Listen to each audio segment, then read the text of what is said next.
یا رمضان۔ بسم اللہ الرحمن الرحیم، الحمد للہ رب العالمین، والصلاة والسلام علی سید الانبیاء والمرسلین، محمد وآلہ وصحبہ اجمعین، اما بعد۔ محترم ناظرین، رمضان المبارک کا ایک بہت مقدس مہینہ اللہ رب العزت نے ہم سب کو عطا فرمایا ہے۔ یہ اللہ کا بڑا انعام ہے۔ اللہ رب العزت کے اس انعام پر اللہ پاک کا جتنا شکریہ ادا کیا جائے کم ہے۔ اس کی قدردانی یہی ہے، اللہ کے اس انعام کی قدردانی یہی ہے کہ ہم رمضان المبارک کو پورے آداب کی رعایت کرتے ہوئے گزاریں۔ رمضان المبارک جیسے ہی شروع ہو جائے ہم ان اعمال کو کرنے کی کوشش کریں جو اعمال اس مہینے میں بطور خاص اللہ رب العزت نے اپنے بندوں کو عطا فرمائے۔ رمضان المبارک میں جو عمل خاص طور سے دیا گیا ہے وہ سب سے پہلے نمبر پر تراویح ہے، جس کا تذکرہ ہم نے گزشتہ 2 ویڈیوز میں سن لیا۔ رمضان المبارک میں جو دوسرا عمل اللہ رب العزت نے دیا ہے، جس عمل کی ذمہ داری سب سے زیادہ ہمارے اوپر عائد ہوتی ہے، جس کو نبھانا، جس کو ادا کرنا سب سے زیادہ ضروری ہے، وہ روزے کا عمل ہے، روزے کی عبادت۔ قرآن کریم میں اللہ رب العزت نے فرمایا، سورۃ البقرہ کی آیت ہے، یا ایھا الذین آمنوا کتب علیکم الصیام کما کتب علی الذین من قبلکم لعلکم تتقون۔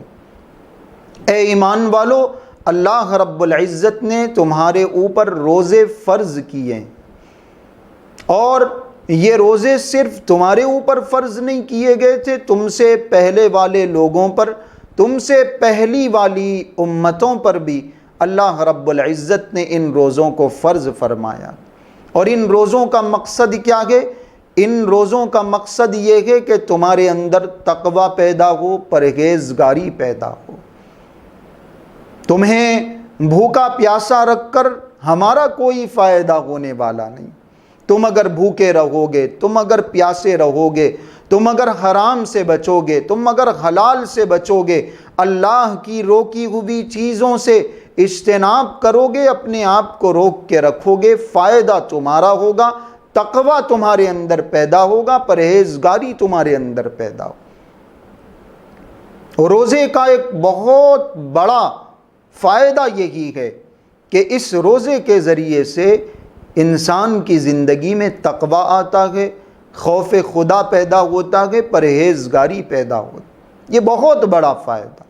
دوسرے اور فائدے، آخرت کے اعتبار سے بھی فائدے، فضیلتیں، ثواب حضور اکرم صلی اللہ علیہ وسلم نے بھی بیان فرمائے۔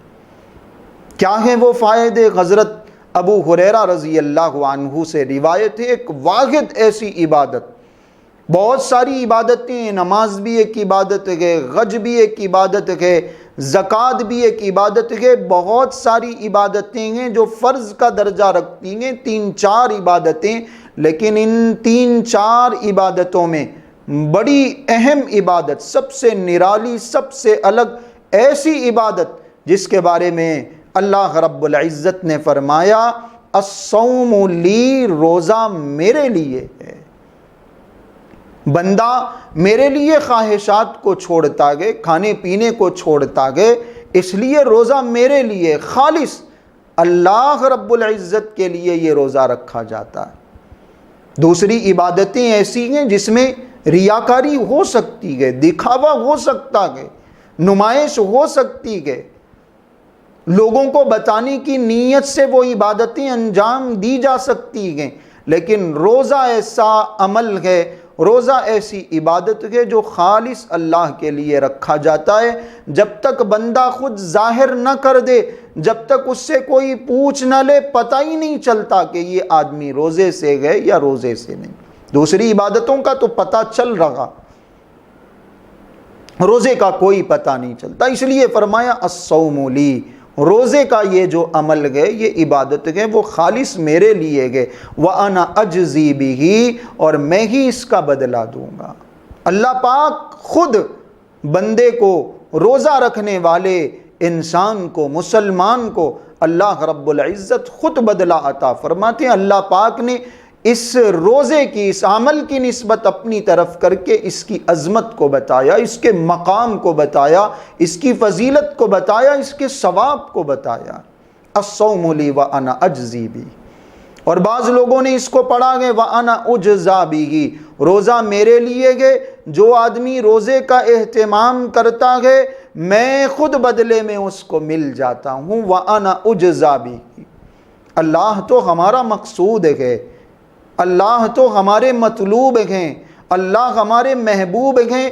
روزہ رکھنے کی بدولت خود اللہ رب العزت کی ذات ہمیں مل جاتی ہے، اللہ کی محبت نصیب ہوتی ہے، معرفت نصیب ہوتی ہے، اللہ رب العزت کی ذات خود ہمارے حصے میں آ جاتی ہے۔ یہ روزے کی فضیلت ہے، یہ روزے کا ثواب۔ اور ایک روایت میں آتا ہے، حضرت واصلہ ابن اسقع رضی اللہ عنہ سے روایت ہے، آپ علیہ السلام نے فرمایا الصیام جنۃ، روزہ ڈھال ہے، ایک رکاوٹ کا کام کرتا ہے۔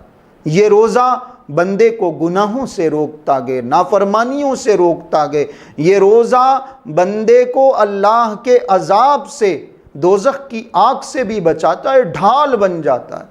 بلکہ ایک روایت میں صراحتاً تذکرہ کیا گیا ہے، حضرت عثمان ابن ابو العاص رضی اللہ عنہ سے روایت ہے، آپ علیہ السلام نے فرمایا الصوم جنۃ من عذاب اللہ، روزہ اللہ کے عذاب سے بچانے کے لیے ایک آڑ ہے، ایک رکاوٹ ہے، ڈھال بن جاتا ہے۔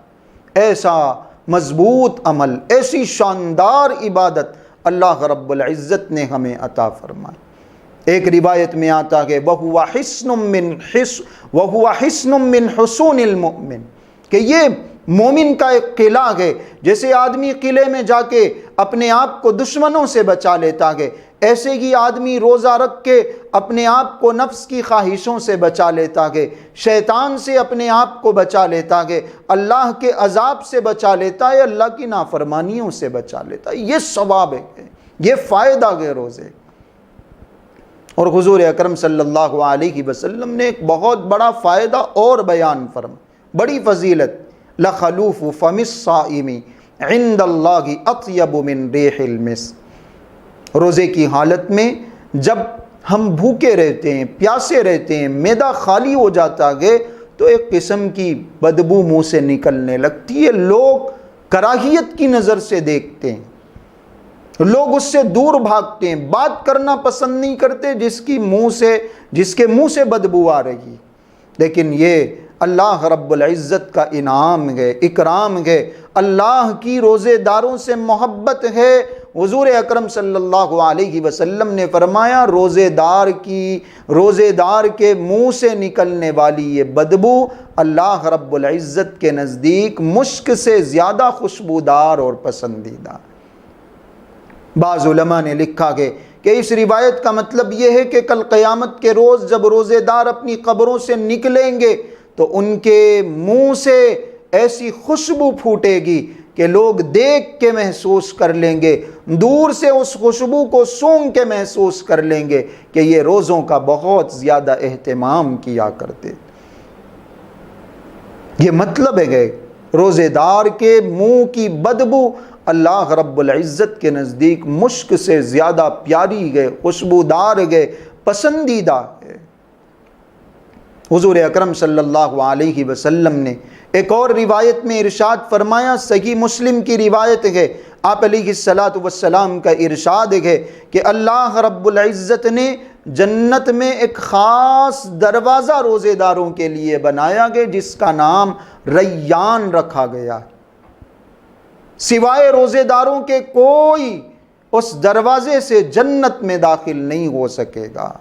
اعلان کیا جائے گا این الصائمون، روزے دار کہاں گئے، روزوں کا اہتمام کرنے والے کہاں گئے، روزے کے آداب کا خیال رکھنے والے کہاں ہیں؟ آؤ، جب وہ روزے دار آئیں گے وہ ان روزے داروں کو اس دروازے سے جنت میں داخل کیا جائے گا۔ اور روایت میں آتا ہے فَإِذَا دَخَلَ آخِرُهُمْ، جب آخری روزے دار اس میں داخل ہوگا، اُغْلِقَ الْبَابُ، وہ دروازہ بند کر دیا جائے گا، فَلَمْ يَدْخُلْ مِنْهُ أَحَدٌ، کوئی اور اس دروازے سے داخل نہیں ہو سکے۔ یہ اہمیت ہے روزے کی، یہ فضیلت ہے، کوئی معمولی عمل نہیں ہے، صرف فرض ہے اس لیے یہ روزہ رکھنا نہیں ہے، یہ روزہ اس لیے بھی رکھنا ہے کہ یہ روزہ ہمیں جہنم کے عذاب سے بچائے گا، یہ روزہ ہمیں اللہ کی نافرمانی سے بچائے گا، یہ روزہ ہمیں جنت میں لے کے جائے گا، یہ روزہ ہمارے لیے سفارشی بن کے کھڑا ہو جائے گا، اللہ کے سامنے سفارش کرے گا۔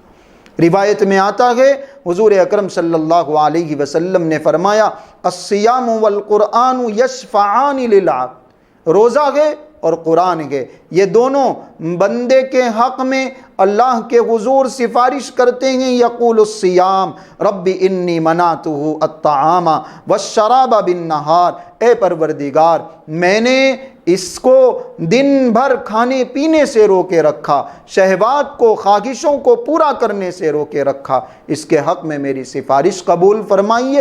اللہ پاک اس روزے کی سفارش کو قبول فرمائیں گے، جنت میں ڈال دیں۔ روزے کی عظمتوں کو سمجھنا گے، فضیلتوں کو سمجھنا گے، ثواب کو سمجھنا گے۔ آپ علیہ السلام نے فرمایا من صام رمضان ایمانا واحتسابا غفر له ما تقدم من ذنبه، جو رمضان کے روزے رکھے ایمان کے ساتھ، ثواب کی نیت کے ساتھ، اس کے پچھلے سارے گناہ معاف ہو جائیں۔ یہ جو روزے ہم رکھنے لگے ہیں، یہ جو رمضان شروع ہوا ہے، اس کی قدردانی یہ ہے کہ رمضان المبارک کی عظمتوں کو سمجھیں، روزے کی عظمت کو، فضیلت کو سمجھیں، پورے اہتمام کے ساتھ، پورے شوق کے ساتھ، پوری دلچسپی کے ساتھ روزے رکھیں، ثواب کے استحضار کے ساتھ روزے رکھیں، انشاءاللہ اس کا بڑا اجر و ثواب ملے گا۔ اللہ رب العزت ہم سب کو ان باتوں پر عمل کرنے کی توفیق عطا فرمائے۔ السلام علیکم ورحمۃ اللہ وبرکاتہ۔